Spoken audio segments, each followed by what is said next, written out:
홍영표 원내대표의 집회선언으로 더불어민주당 제220장 최고위원회의를 속개하겠습니다. 네, 회의를 속개하겠습니다. 홍영표 원내대표의 발언이 있겠습니다. 6월 국회가 원구성 협상을 마무리하지 못하고 6월을 넘기게 됐습니다. 책임여당 원내대표로서 하루빨리 원구성 협상을 매듭 짓고 임하는 국회를 열겠다는 약속을 지키지 못해 국민 여러분께 송구합니다. 6월 국회는 방탄국회로 시작해서 직무유기 국회, 무능국회로 끝났습니다. 여러 가지 불명예스러운 기록도 남겼습니다. 국회가 개정 휴업한 탓에 6월에 발의된 174건 법안 중 단 한 건도 처리하지 못했습니다. 국회 캐비넷에 쌓여 있는 개정 법안만 9,829건이 됩니다. 또한 6월 국회는 지난 5월 29일 이후 한 달 동안 국회의장을 비롯한 지도부가 없는 입법부 공백 상태를 초래했습니다.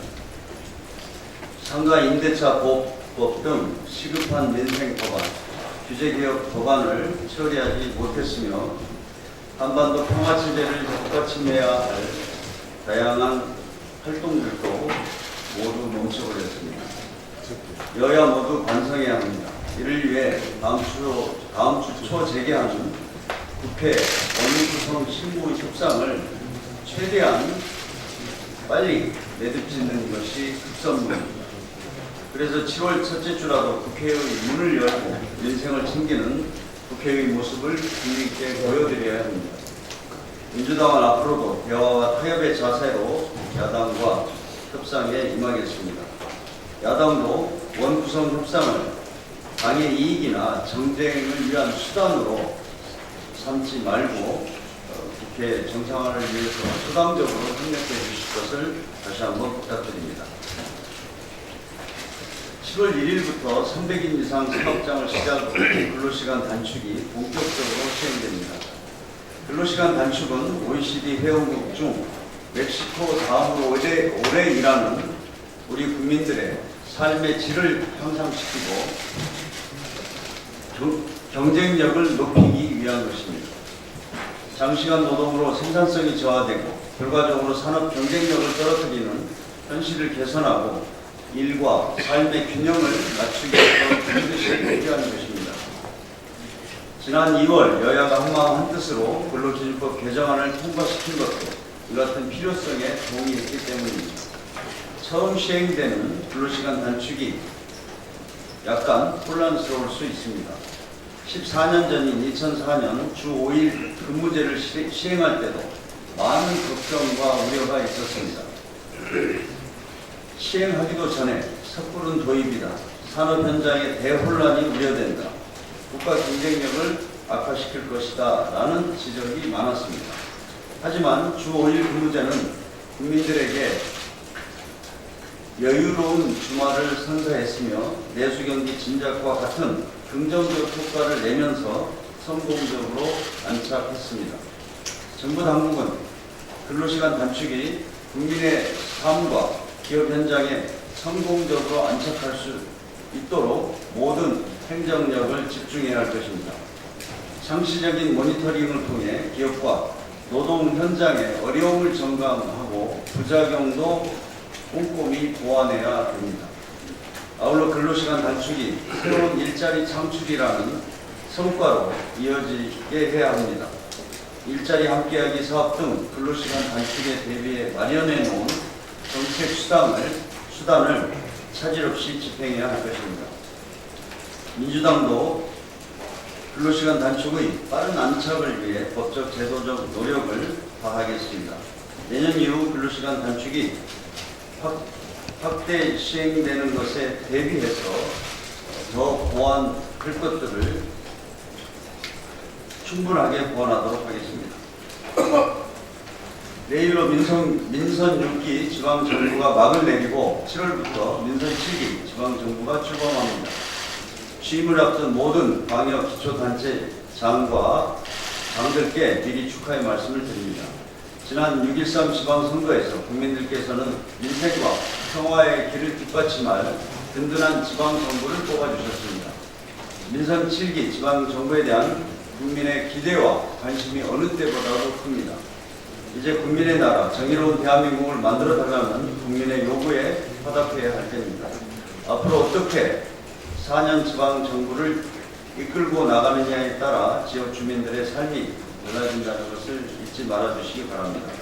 전국의 모든 지방정부가 민심에 귀 기울이고 민생의 따뜻한 온기를 불어넣어 주시기를 기대합니다.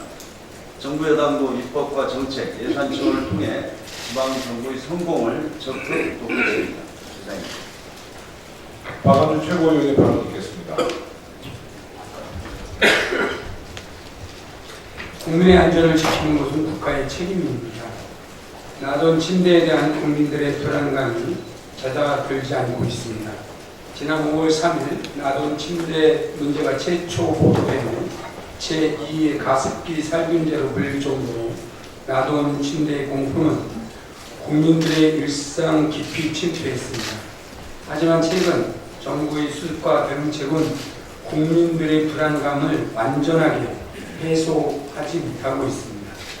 지난 6월 4일 문재인 대통령은 이낙연 국무총리와의 주례회동에서 나돈 침대의 신속한 수거가 가장 중요하며 정부가 할 수 있는 모든 조치를 취하라고 지시했습니다. 또한 나돈 침대의 수거 조사 과정에서 생기는 모든 문제는 확인되는 대로 투명하게 발표하라고 당부했습니다.